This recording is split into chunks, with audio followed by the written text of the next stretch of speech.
मेरे साथ इस वक्त मौजूद हैं समाज सेवी ओमकार सिंह ढाका, जो लगातार समाज के विभिन्न कार्यों में अपना योगदान देते रहते हैं और देश के उन तमाम बड़े मुद्दों पर भी अपनी बात को बड़ी मजबूती से रखते हैं।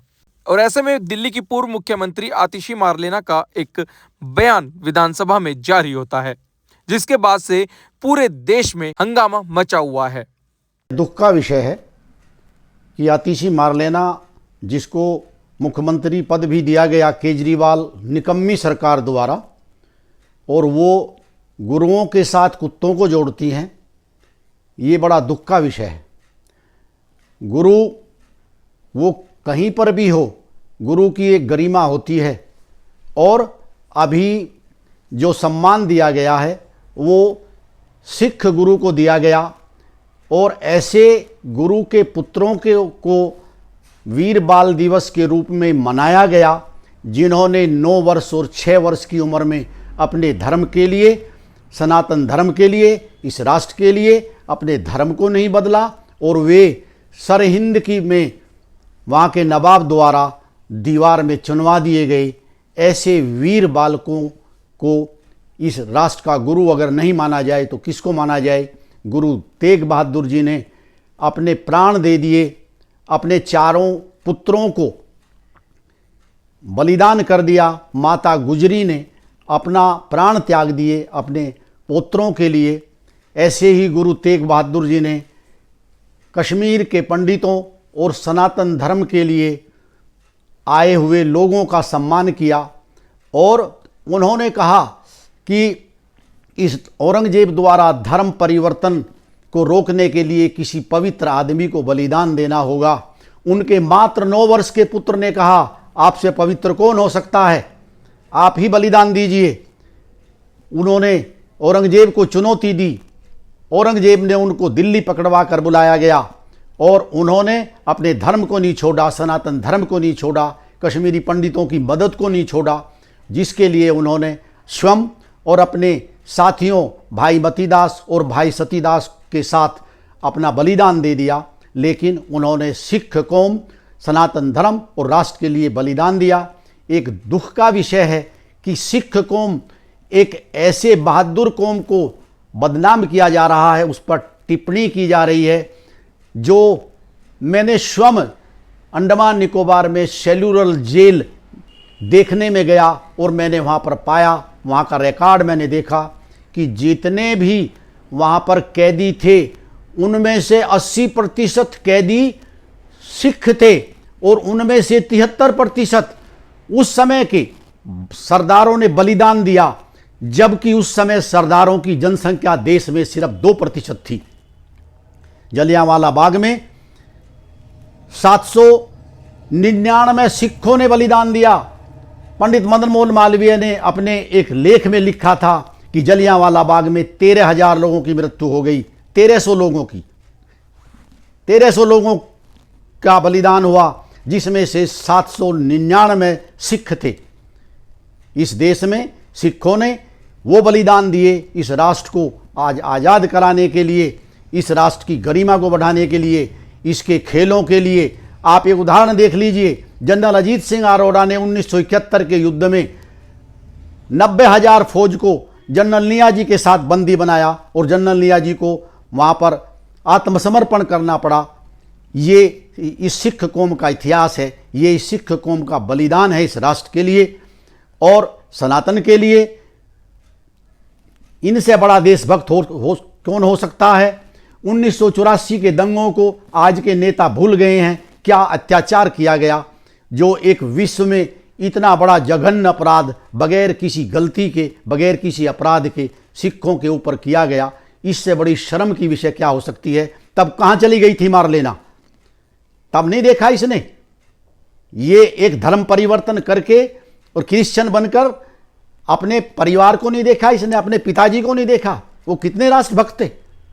आप सिखों के ऊपर, एक ऐसी वीर कौम के ऊपर जो देश के लिए बलिदान हो गए, आप उसकी आलोचना करते हैं। आपके लिए बहुत शर्म की बात है। और केजरीवाल जैसे एक घटिया किस्म के आदमी की सरकार में रहकर आप मुख्यमंत्री बनी, जो पूरे के पूरे मंत्री सब जेल में गए, और संजय सिंह जो बोलता है वो संसद में बैठने लायक है। जो गलियों में आवारा आदमी जो घूमते हैं, वो इस स्तर का आदमी जो पिक्चर हॉल पर टिकट का ब्लैक करता था, वो संसद में बैठा है। बहुत खेद और दुख का विषय है कि ऐसे लोग संसद में आ रहे हैं और ऐसे गुरुओं का अपमान करते हैं जिन्होंने इस राष्ट्र के लिए सर्वोच्च बलिदान दिए। आपको नहीं लगता कि आज इस तरीके की राजनीति हो गई है कि कभी गुरुओं की इस पर सवाल उठाया जाता है, कभी हमारे देश के सैनिकों पर सवाल उठाया जाता है, इस तरीके का अपमान लगातार किया जाता है, लेकिन फिर भी विपक्ष में बैठे लोग चुप रहते हैं। कांग्रेस ने देखिए क्या कई बार अपमान किया है सैनिकों का। कांग्रेस के नेता तो जनरल को भी कहते थे वो तो आवारा है, जनरल को आवारा कहते थे। इन्हें शर्म नहीं लगती है? ये विदेशों में जाकर भारत की आलोचना करते हैं, यहां की गोपनीयता को भंग करते हैं, यहां की अखंडता के ऊपर बात करते हैं, टुकड़े टुकड़े गैंग का साथ देते हैं।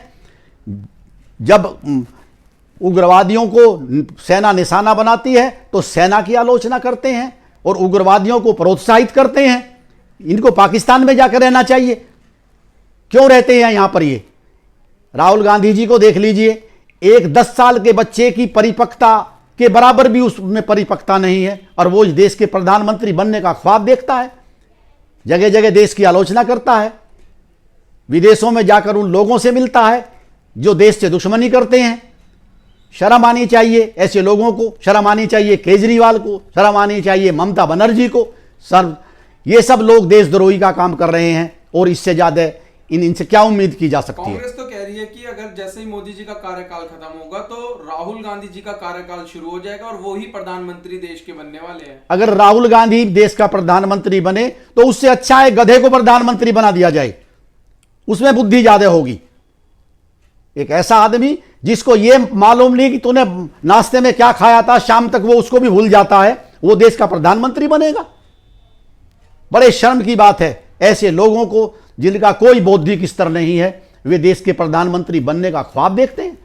विदेशों में जाकर लगातार, अभी रिसेंटली में वो जर्मनी भी गए हैं, वहां पर उन्होंने ये बयान दिया है कि हमारा जो संविधान है वो खतरे में है, ईडी जो है वो इशारे पर चल रही है, सुप्रीम कोर्ट है वो इशारों पर चल रहा है, तमाम जितने भी हमारे विभाग हैं उन पर सवाल उठाया है।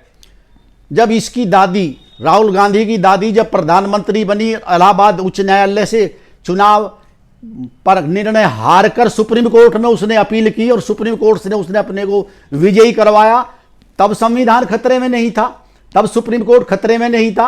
1984 के दंगों में जब इसके पिताजी देश के प्रधानमंत्री थे, सिखों का नरसंहार किया गया, जो इस देश के लिए मैं समझता हूं कि उनसे अच्छा राष्ट्रभक्त और कोई है नहीं, उनका नरसंहार किया गया। तब राहुल गांधी की आत्मा नहीं झकझोरती उस बात को सुनने के बाद? राहुल गांधी विदेशों में जाकर जो बात करते हैं और विभिन्न मुद्दों पर राष्ट्र का विरोध करते हैं, ये बहुत शर्म और दुख का विषय है। तो आज ये जो बयान जारी हुआ है, 16 सेकंड का ये जो वीडियो है जिसमें आतिशी कह रही हैं कि कुत्तों को सम्मान दिया जाना, गुरुओं को सम्मान दिया जाना, तो आप इसको कितना समझते हैं कि इस तरीके के संसद में एक आप पदवी पर बैठे हैं, आप पूर्व मुख्यमंत्री भी रही हैं दिल्ली की, कितना संवैधानिक आप इसको समझते हैं कि ये बोलना ठीक रहता है? ये विधानसभा में विपक्ष की नेता बनी हुई है, इसने अपने पिताजी को नहीं देखा कि आपके पिताजी ने राष्ट्र के लिए क्या किया? आप इस तरह के बयान देते हैं जो गुरुओं के ऊपर आप टीका टिप्पणी करते हैं। और गुरु तो इस देश में और भी हुए हैं, बहुत बड़े बड़े गुरु हुए हैं, गुरु विरजानंद जी हुए, गुरु संदीपनी जी हुए हैं, वे भी इस देश में गुरु ही हुए हैं। गुरुओं का सम्मान बहुत ऊंचा है और मैं तो मानता हूं कि सिख कौम एक ऐसी कौम है जिसकी बराबरी करनी बड़ी मुश्किल है, जिन्होंने इस देश के लिए अपना सर्वोच्च बलिदान दिए हैं। मैं ऐसी सिख कौम को नमन करता हूं। आपने भी 2 दिन पहले भी देखा होगा कि जेएनयू में नारे लगे हैं, मोदी जी की कवर खुदने के नारे लगे हैं, अमित शाह की कवर खुदने के नारे लगे हैं, और जेएनयू जैसी जहां पर बच्चों को पढ़ाई करनी चाहिए वहां पर एक इस तरीके के राजनीति स्टंट होते हैं, उसको आप कितना समझते हैं? सरकारी स्कूल में प्रधानाचार्य रह चुका हूं, ऑफिसर ऑन स्पेशल ड्यूटी रह चुका हूं और सुप्रीम कोर्ट तक के केसेस को मैंने देखा है। मैं लॉ का स्टूडेंट भी रहा हूं, इसलिए मुझे ऑफिसर ऑन स्पेशल ड्यूटी बनाया गया सिर्फ कोर्ट के लिए। जहां तक मैं देखता हूं इस चीज को, जेएनयू एक संस्था बनाई गई उन बच्चों को पढ़ाने के लिए जो आर्थिक रूप से कमजोर हैं और वे मेधावी हैं। उनके एडमिशन्स तो वहां हो जाते हैं, लेकिन वे मेधावी शिक्षा के क्षेत्र में मेधावी नहीं रहते, वे देशद्रोह के क्षेत्र में मेधावी होते हैं। वे नारे लगाते हैं, भारत तेरे टुकड़े होंगे, अल्लाह इंसा अल्लाह इंसा अल्लाह। वे वहां पर नारे लगाते हैं और वो बेशर्म वे राजनीति में उतरते हैं और चुनाव लड़ते हैं और ये ख्वाब देखते हैं कि हम संसद में बैठ जाएं। इससे बुरी बात और क्या हो सकती है। मैं तो ये समझता हूं कि इस संस्था का, जवाहरलाल नेहरू विश्वविद्यालय का प्राइवेटाइजेशन कर दिया जाए। फीस जमा करिए और पढ़िए। जो लोग वहां फ्री पढ़ रहे हैं और वे 50-50 साल की उम्र में होकर भी वहीं पढ़े हैं और राजनीति करते हैं, देशद्रोह करते हैं, ऐसे लोगों के लिए उस संस्था के दरवाजे बंद कर दिए जाएं और वहां उसका प्राइवेटाइजेशन किया जाए। ये बहुत दुख का विषय है ऐसी संस्था में इस तरह के नारे लगाने। और वो कन्हैया जो इसका सिरमौर रहा है, जिसने देशद्रोह खुल्लम खुल्ला किया है, वो संसद में बैठने की इच्छा रखता है और वो चुनाव लड़ता है और वो सोचता है कि इस देश की कमांड तेरे हाथ में आ जाए। ऐसे देशद्रोही को पार्लियामेंट में बैठने का कोई अधिकार नहीं है। और बात मैं कहनी चाहूँगा, हमारे जो सिख भाई हैं उनको आज ये मूल्यांकन कर लेना चाहिए कि कौन सा राजनीतिक दल हमारे पक्ष में है, कौन सा राजनीतिक दल राष्ट्रभक्त है। आपने 1984 के नरसंहार में जो हमारे सिख भाइयों का हुआ, उस समय भी प्रधानमंत्री कांग्रेस के श्री राजीव गांधी जी थे। उन्होंने कुछ नहीं किया। उन्हीं की पार्टी के लोग आज तक खुले घूम रहे हैं, जबकि उन पर्याप्त सबूत हैं उनको जेल भेजने के।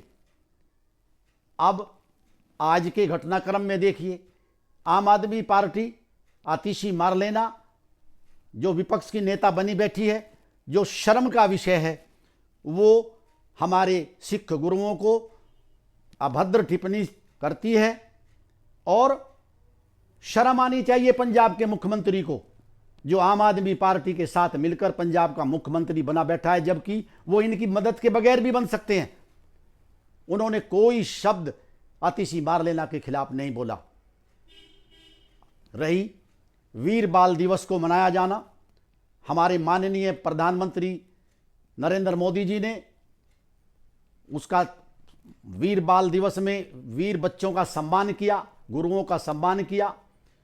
तो मैं ये समझता हूँ आज की स्थिति में कि हमारे सिख भाइयों को, सभी को एक होकर ये सोच लेना चाहिए कि हम किस राजनीतिक दल के साथ खड़े हों। जो राजनीतिक दल हमारे गुरुओं का, हमारे पूर्वजों का सम्मान कर रहा है, हमको निश्चित रूप से उसी के हाथ मजबूत करने चाहिए। मैं ये उचित समझता हूँ। और वाहेगुरु, अकाल तख्त की जय, गुरुओं की जय। जय हिंद।